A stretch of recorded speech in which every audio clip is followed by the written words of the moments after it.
Hey, welcome back, everybody. It's time again for Some Living Hope, a weekly journey designed to provide hope, inspiration, and education for those living with pancreatic cancer. Sharing the real-life stories of those really affected by this deadly disease and how they deal with it on a daily basis.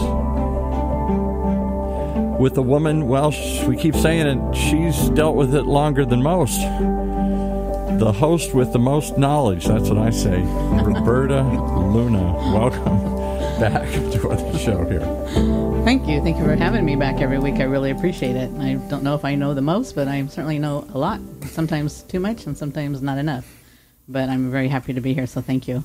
Today I have a very special guest, JB Jaso. Yay, I said it right. I have problems with names. Thank you for joining us today and sharing your journey. I know this can be very emotional and even painful sometimes, but I think it's really important to put a name and a face to this disease. It's important to stress to people that we are humans, we're mothers, fathers, sisters, brothers, uncles, grandparents, and not just a statistic. So thank you for being here today. We greatly appreciate it. Yeah, thank you so much for having me. I'm pretty excited to be here to share my story and everything, and appreciate everything you've been doing for this. Oh, thank you. Before we start, can you just give us a little background on who you are and what you're doing? So I'm JB Jaso, and I'm originally from Long Beach, California. I just spent the last 23 years in the military, so traveling the world, sort of making it a better place for you and for me and the entire human race. It's a Michael Jackson song. So I came back. So I retired from the military, came back. So back here in Southern California, and super excited to be back here. And then have just recently assumed the role as the affiliate chair for the Orange County affiliate of the Pancreatic Cancer Action Network. Yes, and thank you very much for that. I can't thank you enough. And also, thank you for your service. That is greatly appreciated. So thank you. When and how did you meet Tyler? Tyler, yeah. So Tyler Noesen, I first met him in 1995. And we had both were attending Long Beach Polytechnic High School in Long Beach, California. And we were both members of the cross-country team. So I was 2 years older than him. So I was a junior when he was an incoming freshman.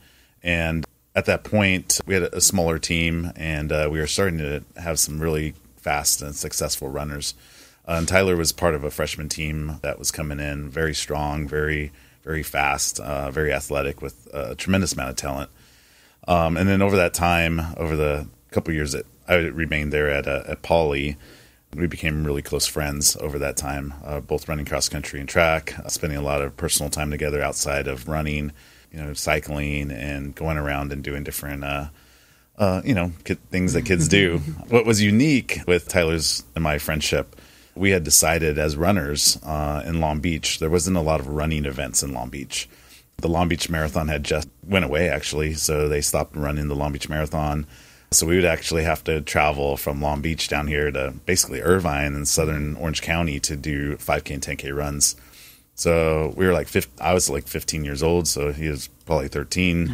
We're like, we had these childhood great ideas, and we decided to do this 5K, 10K run, which was pretty cool. So we teamed up together, and we got a group of adult volunteers, and we just went forward and organized the Bixby Knolls 5K, 10K run, which became Long Beach's largest running event. So our first year we had about 2,000 participants, and then our third year up to over 5,000 with a operating budget from starting at 35,000 and eventually getting to 88,000. So little kids running around organizing this event, getting enough sponsors, and pushing forward to organize this run. Now it's dormant because obviously I moved on, went on to college, joined the military, and Tyler went to college, and so. Yeah, so I know that we're back. Everybody keeps trying to talk to me to do it again, but I don't think so. Once was enough, huh? That's right. Well, 3 times was enough. Okay. Yeah. Well, I know Tyler was very active. He did a lot of different things, a lot of different sports. What was it? Was running his favorite, or what was his favorite sport that he was involved in, do you think?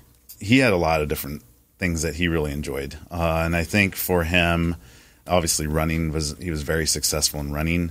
But soccer, he was really big into soccer. He loved soccer, just playing it. And, he had a very busy life. So, in high school and even before that, playing soccer. So soccer practices soccer practices and then, games on Saturdays. And then he was in Boy Scouts, made Eagle Scout. So he had Boy Scouts events going on, and then got in high school, got in the cross country, and was on the soccer team at Poly.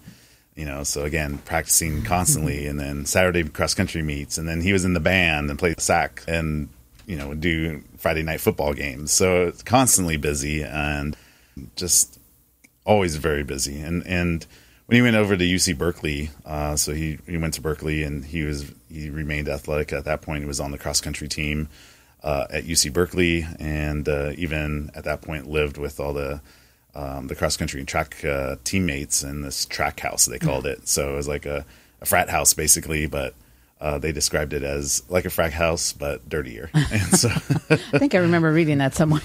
As we're hearing about that. So yeah, definitely.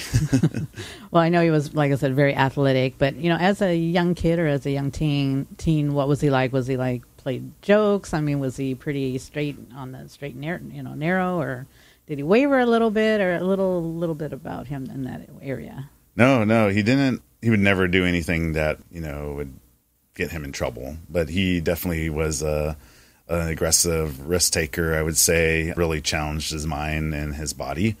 And I think when we fast forward that to his diagnosis in the pancreatic cancer and his fight, that's the approach he took, that aggressive fight for it, and he had a bucket list of things, and he had written this bucket list, and I believe his mom and dad still have it, but he, had a tremendous amount of things on this list, and he would just check them off as he went through. And one of the things he wanted to do on his bucket list, even as a little kid, was obviously make Eagle Scout, which he did, but he wanted to be a pilot. He wanted his private pilot's license, which he did. He went and got it, skydiving, you've done that. So yeah, there's a whole bunch of things as a kid, he just came up with, a tremendous amount of things on a bucket list that they still have that list to this day, which was pretty awesome that he was accomplishing quite a bit of that. Yeah. So he really lived his life to the fullest. You hear that a lot, right? But he definitely did. How did you find out? And I know, go a little bit, because I think one of the unique things about Tyler is the age that he was diagnosed. We met him in Advocacy Day in one year, and I was just, when I first looked at him, I actually thought he was like 12, 13 years old. He just looked so young. And to find out that he was a survivor, he was the first survivor at that age that I had met. So can you just go in a little bit about that, please? Yeah, so Tyler was diagnosed with pancreatic cancer July 5th, 2006. So when he was diagnosed, he was 25 years old. So he's healthy, athletic, really brilliant young man. Just graduated from UC Berkeley, made it back down to Southern California, was working in the aerospace industry. And then, like I said, athletic, and he loved soccer. So he was out playing soccer one day, and he felt that he tweaked his muscle playing soccer. And he went up to do a header, so hit the ball with his head. And then he felt some hardness on the left side of his stomach. So after some scans and going through all that, he was diagnosed with stage 4 pancreatic cancer.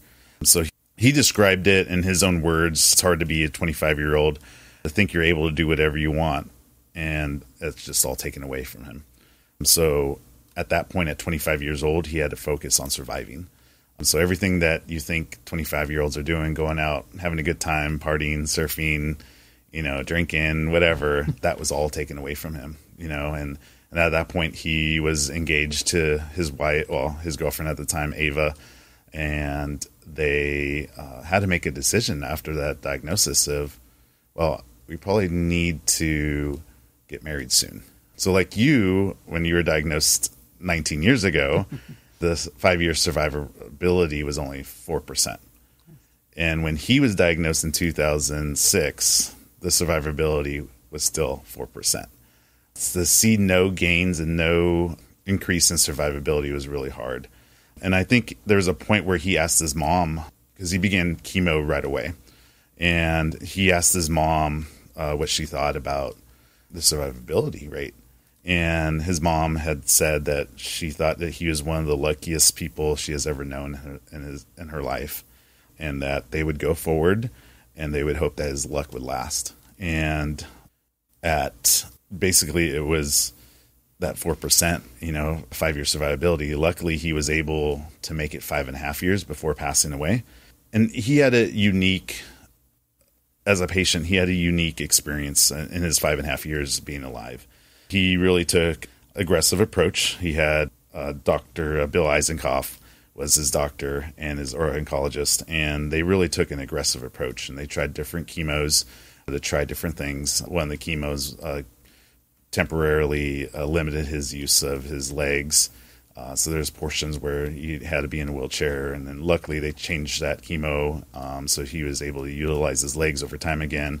But then he had kidney failure, so was on dialysis. So there were just things that, with the medical treatment, he really took a priority and ownership of his treatment, and he would do whatever it took to survive. And there was a point where he said he would even cut off his legs if it meant for him to be alive and to survive. But during that, his mom always treasured every day. She said every day is a gift with him. So as a survivor, he continued to do things that were normal. Dr. Eisenkopf said that, and they did it. He wrote it on a prescription note, and all he wrote was normal. He's like, do things that are normal. So he continued working at a point when he could. He did a hike down the Grand Canyon from the South Rim down to Phantom Ranch and back up as a survivor. He earned his private pilot's license. He did skydiving. He always wanted to drive some fast, expensive car. I can't remember the name of the car. But he did that as a survivor. He pushed forward and went through. And Tyler's described, he said, the struggles and hard times of our lives really define our lives. It is only when you're challenged that you really rise to be more than yourself. And the challenge of pancreatic cancer for him, he really went after it and faced it head on. Because of a lesion on the liver, he wasn't a candidate for surgery. So he just had to, go off the chemo and whatever aggressive treatments that Dr. Eisenkopf had for him. Yeah, he was a great role model. I mean, like I said, he never let anything stop him. He did everything, but he had a really great outlook on life as well. I mean, I don't think I ever saw him down. I mean, I didn't always see him in his worst times, but when he was in the hospital or went into the wheelchair, being able to walk during Advocacy Day and then being in a wheelchair, he just never let that stop him and let that change his perspective on anything. He was always very gung-ho and shared his story and was just, like I said, really, he was 25, and I won't say how old I was, but he was 25 and he was still an inspiration. I looked at him and thought, wow, this young man can do this. This gives me some hope that, I can continue as well. So it's just somebody that's just made a great impact on a lot of ours. And I know you spoke about when he was diagnosed, and when I was diagnosed, it was only 4%. When my dad was diagnosed in 1998, it was only 4%. And we had learned at that time that the statistics had not changed in over 40 years. So finally, when we got to that 5%, it was 1%, but we were like throwing a party and jumping because at least we were there. And now coming up to 10%, it's just still not good enough, and we need to do more, but we are trudging along and we're getting there. And part of that way that we do this is through our Advocacy Day, which very quickly, for people who don't know, now it's in June. We haven't this year, we did it virtually, but we go in person and talk to our members of Congress who, fund these bills and help pass them and let them know what's going on and share our personal stories.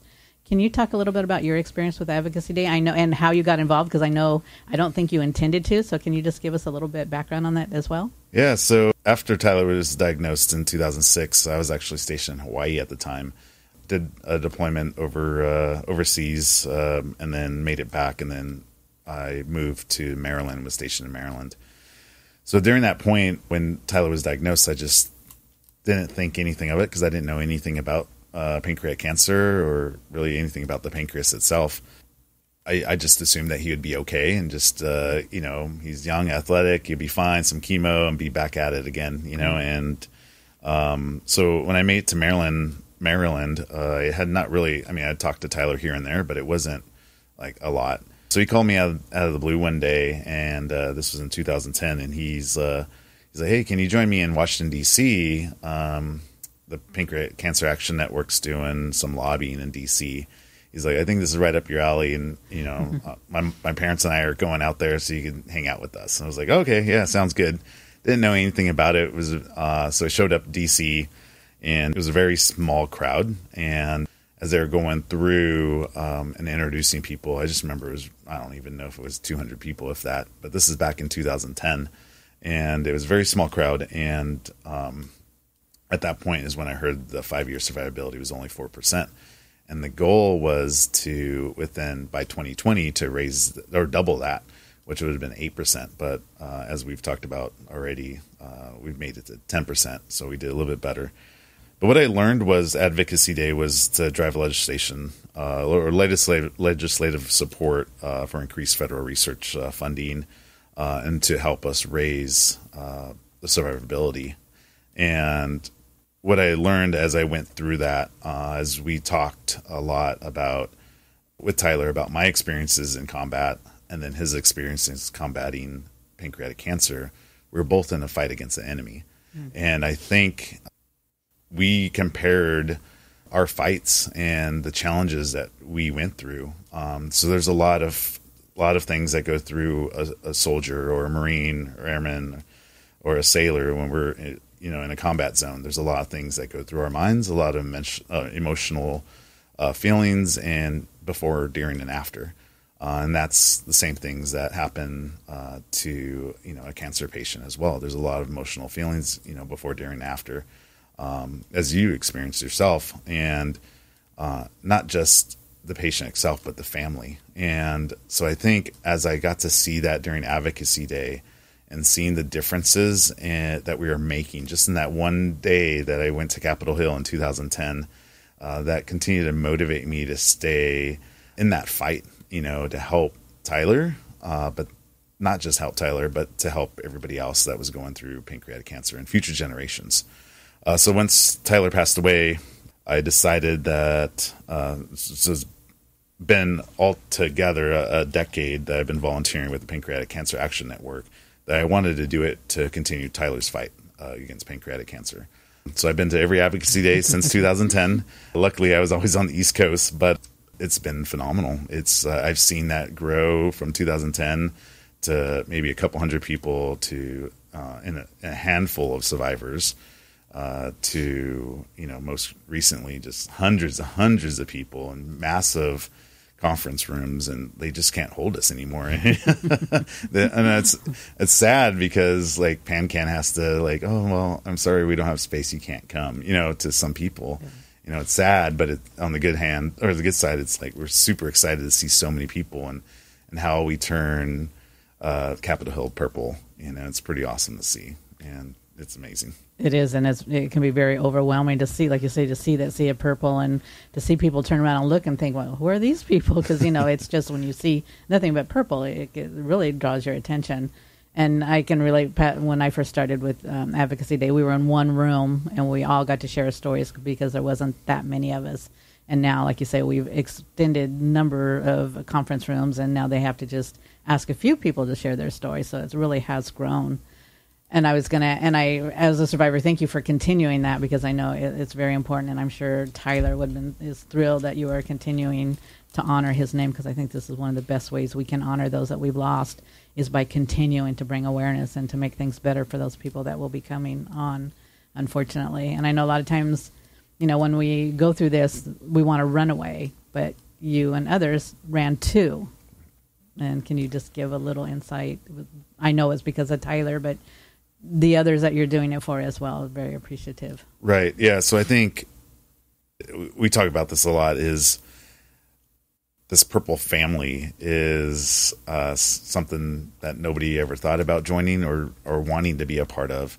Yeah. But because of this horrible disease that takes 90% of people that are diagnosed, we get to be around other people and other people that are affected, other patients.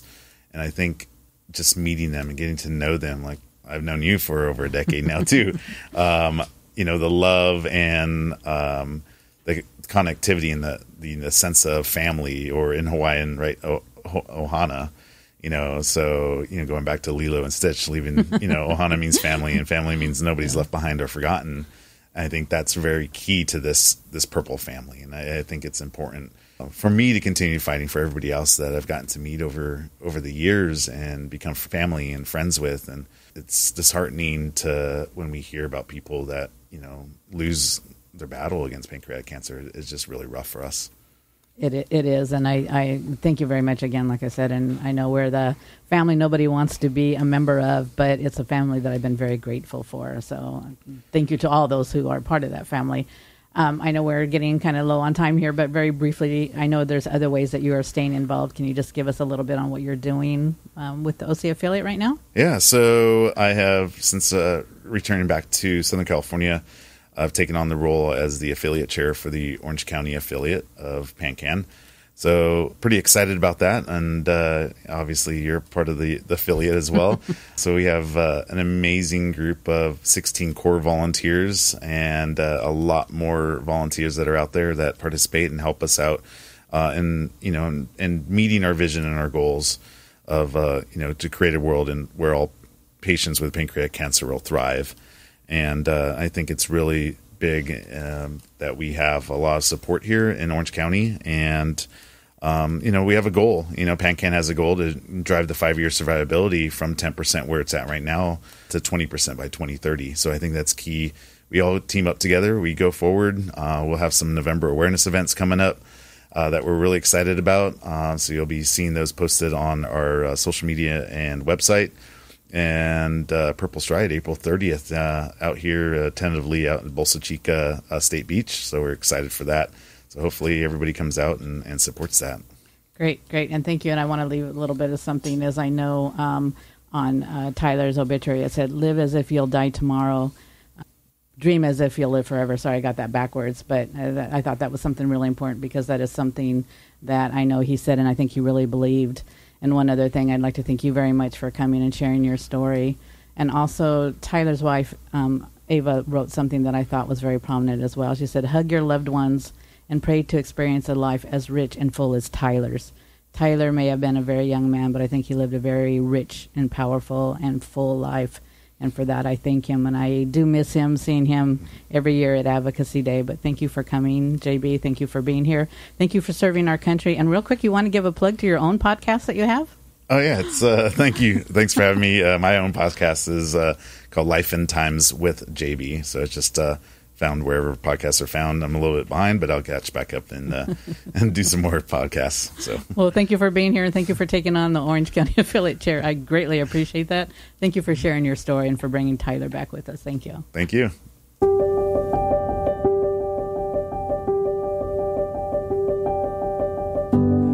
Well, there you have it. One more reason to tune in each and every time to get some living hope. It's a weekly journey here, designed to provide hope, inspiration, and education for those living with pancreatic cancer. Sharing the real-life stories of those affected by this disease and how they and their friends and family deal with it on a daily basis. And if you'd like to share your story, please, we're always looking for people to come forward. Just contact us here at OC Talk Radio. Or if you know anyone who needs help, like right now, maybe they just started this journey, confused, scared, don't know where to go, there's a place. Just contact Patient Services at 877-2-PANCAN. That's 877 and the number 2, PANCAN, for the Pancreatic Cancer Action Network. For the OC Talk Radio Network, this is Paul Roberts inviting you to come back each and every time and join us as we stream live from the Cove here at the University of California, Irvine's Beale Applied Innovation Center.